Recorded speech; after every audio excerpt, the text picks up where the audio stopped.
Hello दोस्तों। मित्रों, कभी कभार कैसा होता है मालूम है कि हमको एक विचार आया, वो हमने वो विचार को अपने उपयोग में लिया और आपने नहीं सोचा होगा इतनी कामयाबी की ऊंचाई पे आपको पहुंचा देगा।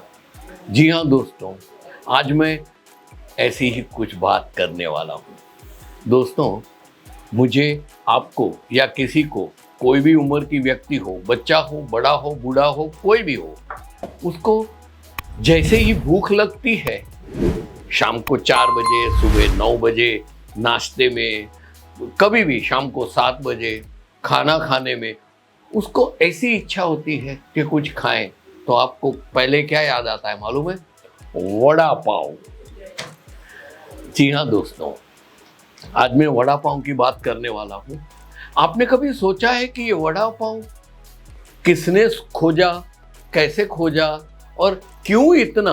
वो वड़ा पाव का नाम आता है ना, मुंह में पानी आ जाता है। मैं अभी बोल रहा हूँ ना, तो मेरे मुंह में भी पानी आ गया है, क्योंकि ये आइटम ही ऐसी है, एकदम लाजवाब चीज है। इसकी की एक कहानी है दोस्तों।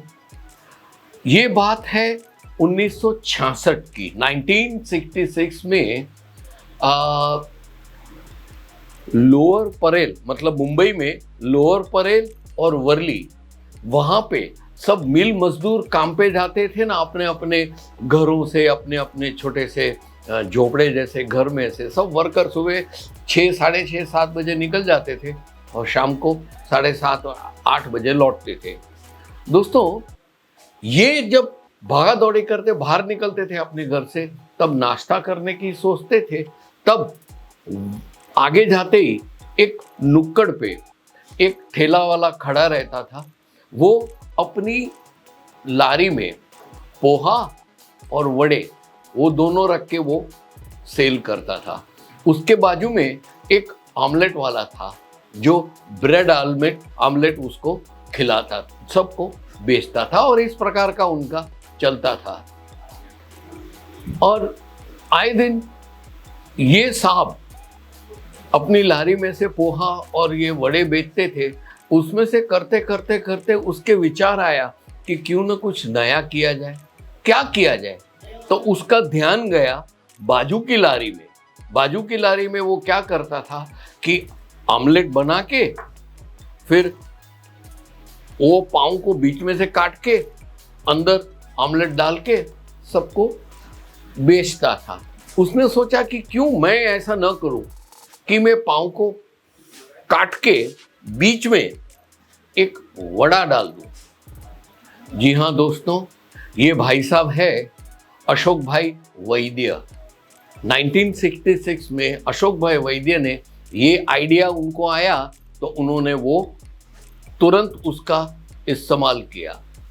आप यकीन मानो या ना मानो, ये डिश इतनी फेवरेट हुई कि हम आज दिन तक भी बोलते बोलते मुंह में पानी आ जाता है, वड़ा पाव, वड़ा पाव, वड़ा पाव। आप समझे ना, ये शुरुआत हुई थी। अभी धीरे धीरे धीरे उन्होंने क्या किया कि वो अपनी ये रेसिपी बेचने लगे। अभी प्रॉब्लम कुछ ऐसा आया कि जितनी भी टेक्सटाइल मिलें थी परेल में, फिर वर्ली में, वो सब सुस्त होने लगी और बंद होने लगी।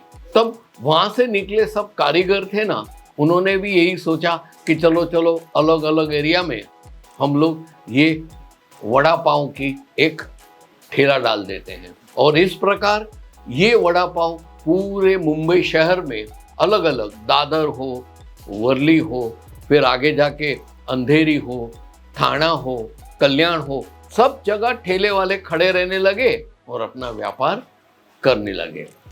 दोस्तों, ये चीज 1970 की साल तक चली और बेहतरीन किस्म के वड़ा पाव चारों ओर आने लगे। उन दिनों में क्या हुआ, 1970 में 70 और 90 के बीच में मैकडॉनल्ड्स करके अमेरिकन कंपनी, जो फास्ट फूड कंपनी थी, वो आई हिंदुस्तान में और उन्होंने अपने तरीके से बर्गर बेचना शुरू किया। बर्गर भी एक ही प्रकार का क्या है कि वो दो ब्रेड के बीच में एक एक टिक्की डाल देते थे और अंदर कांदे ये सब डाल के मसाला डाल के चटनी डाल के बेचते थे। अभी इतनी बड़ी तगड़ी इंटरनेशनल ब्रांड वड़ा पाव के सामने आई, फिर भी वड़ा पाव की मार्केट डाउन नहीं हुई। इसका कारण ये है कि बर्गर आप अमेरिका से खरीदो या छोटे गांव से खरीदो, बर्गर का टेस्ट एक ही आता था, एक ही तरीके का था। तो कस्टमर को उसमें रास नहीं आया, कुछ नया नहीं खा रहे। और वड़ा पाव में ये मजा है कि हर कारीगर, हर वड़ा पाव बेचने वाला वो अपने अपनी छोटी छोटी बुद्धि से अंदर कुछ न कुछ नया डालने लगा। किसी ने तली हुई सींग डाली, किसी ने कड़वा मसाला डाला, किसी ने लहसुन की चटनी डाली। ऐसा करके करके वो नए नए तरीके से वड़े बनाने लगे और बेचने लगे। तो क्या हो जाता था कि एक लाइन में अगर 3 वड़ा पाव वाले खड़े हैं तो तीनों के वड़ा पाव का टेस्ट अलग आएगा। इस प्रकार से वड़ा पाव की मोनोपोली या मार्केट टूटी नहीं। दोस्तों, ये बात हुई। अभी ये अशोक भाई वैद्य ने इतनी मेहनत से इतनी सारी एक नई रेसिपी हमको दी। वो 58 साल की उम्र में उनका देहांत हो गया, लेकिन आज की तारीख में उनका लड़का है नरेंद्र। आज की तारीख में उसका लड़का है नरेंद्र। वो दादर के वेस्टर्न साइड के जो रेलवे स्टेशन में जो वेस्टर्न साइड है वहाँ पे किस्म किस्म के वड़ा पाव देता है, गर्मा गर्म खिलाता है। और कस्टमर रोज सुबह, कहीं नहीं देखे होंगे इतने कस्टमर एक ही घंटे में आके, हर घंटे के बाद नए नए कस्टमर आते हैं और वड़ा पाव खाते हैं। ये तो बात हुई इसकी। लेकिन अभी बात ये है कि 2015 में एक डॉक्यूमेंट्री फिल्म बनाने वाले थे साहब, आलम भयान सिद्धार्थ करके। उन्होंने एक डॉक्यूमेंट्री बनाई ये वड़ा पाव पे।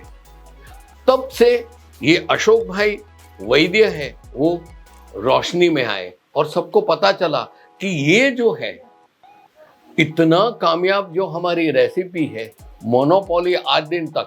अभी तो ये नौबत हो गई है दोस्तों कि न केवल मुंबई तक सीमित है, न केवल हिंदुस्तान भर में। आप दिल्ली में जाओगे वड़ा पाव मिलेगा, आप कोई भी छोटे से गांव में गए वहाँ पे वड़ा पाव मिलेगा, यहाँ तक कि विदेशों में भी आपको वड़ा पाव का ठेला मिलेगा। दोस्तों, ये तो बात हुई वड़ा पाव की। और केसरिया टेक्सटाइल कंपनी आपको इस प्रकार के नए नए किस्म के कि आप कोशिश कीजिए। अशोक भाई ने खड़े खड़े ठेले पे उसने एक विचार का जन्म लिया और वो विचार को कोशिश में बदला। तो आज देखो वो एक, जैसे कहते हैं ना, अमर आत्मा हो गई। वो सब उसको घर घर उसको जानते हैं, अशोक वैद्य, अरे वड़ा पाव, सब ऐसे ही बोलते हैं। उसी प्रकार दोस्तों, आप जब केसरिया टेक्सटाइल कंपनी से जुड़ते हो ना, तब मैं आपको एक बढ़िया सी जो ये टिप्स देता हूँ वो आपको सोचने पे मजबूर तो करेगा ही, साथ में वो सोच को किस प्रकार अपने दिन प्रतिदिन के जो कार्य पद्धति है उसमें ढाले, वो ढांचे में अपने आप को सीमित न रखते हुए आगे बढ़े। और आप भी ऐसी नई छोटी सोच, आप अपने कपड़े की दुकान में एक नया कुछ कीजिए जिसके कारण आपको सेल बढ़ जाए। जैसे हमारा चंद्रयान 3 अभी चंद्र पे लैंड हुआ, वहाँ की हमारा देश का नाम रोशन हुआ। तो आप क्या कीजिए, आपके शोरूम में एक छोटा सा चंद्रयान 3 खड़ा कर दीजिए और उस पे साड़ी या दुपट्टा या ड्रेस मटेरियल लगा दीजिए, तो एक आकर्षण केंद्र बन जाएगा और उस माध्यम से कस्टमर आपसे खरीदने की कोशिश करेंगे। आशा है दोस्तों ये नया जो वीडियो मैंने दिया आपको पसंद आया होगा। अगर पसंद आया है तो जरूर से लाइक कीजिएगा और हाँ, बेल आइकन दबाइएगा। मैं आपकी कमेंट्स की इंतजारी से मैं बैठा हूँ, आप जरूर से कमेंट्स कीजिएगा, मैं आपको प्रति उत्तर जरूर दूंगा। तब तक के लिए आपसे विदाई लेता हूँ, नमस्कार। साड़ी कुर्ती या हो लहंगा, सही दाम का नाम केसर।